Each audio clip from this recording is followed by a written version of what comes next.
Everyone, আজি মঙলবাৰ বুলি নিৰামিষ খাওঁ যে, তাকে এতিয়া মই বনাবলৈ লৈছোঁ।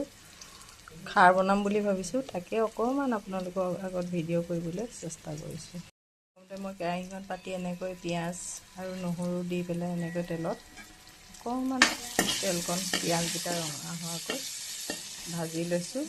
তাৰপিছতে কাটি লোৱা পাচলিখিনি কেৰাহীত দিম বুলি ৰেডি কৰি লৈছোঁ। জিকা, কুন্দুলি, দাংবডি দুডালমান দিছোঁ আৰু চেংমৰা এনেকৈ মিক্স কৰি অমিতাও দি দিছোঁ।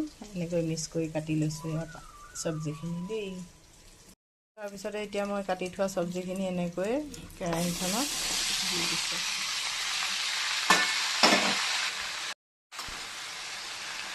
কেৰাহীখনত চব্জিখিনি দিয়াৰ পিছতে হেতাখনেৰে ধুনীয়াকৈ ইলতি কৰি দিছোঁ, যাতে নিমখ আৰু তেল হালধি গোটেইখিনি ধুনীয়াকৈ মিক্স হয়।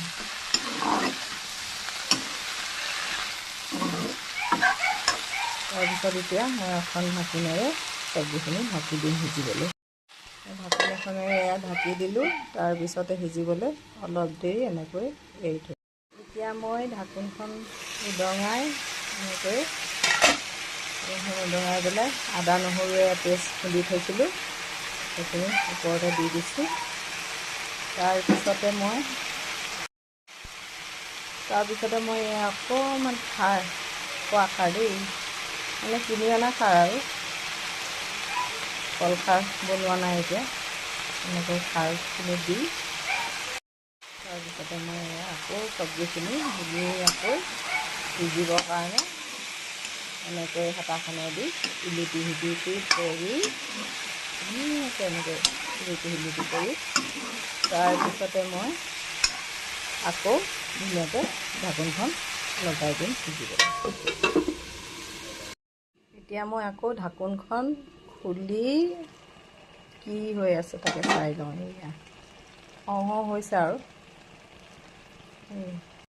হেতাখনে অলপ লৰচৰ কৰি খাব পৰা হৈছে যেন লাগিছে দেখাত।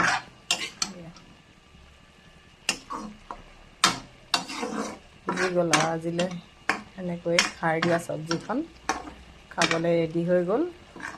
কেনেকুৱা হৈছে গম পোৱা নাই, দেখাত ভালেই লাগিছে বাৰু, খাই চালেহে গম পাম কেনেকুৱা লাগিছে, কেনেকুৱা হৈছে টেষ্টটো।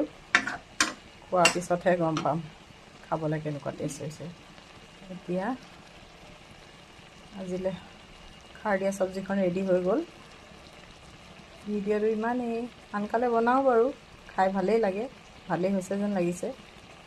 Bye bye. এতিয়া ভিডিঅ'টো ইমানেই।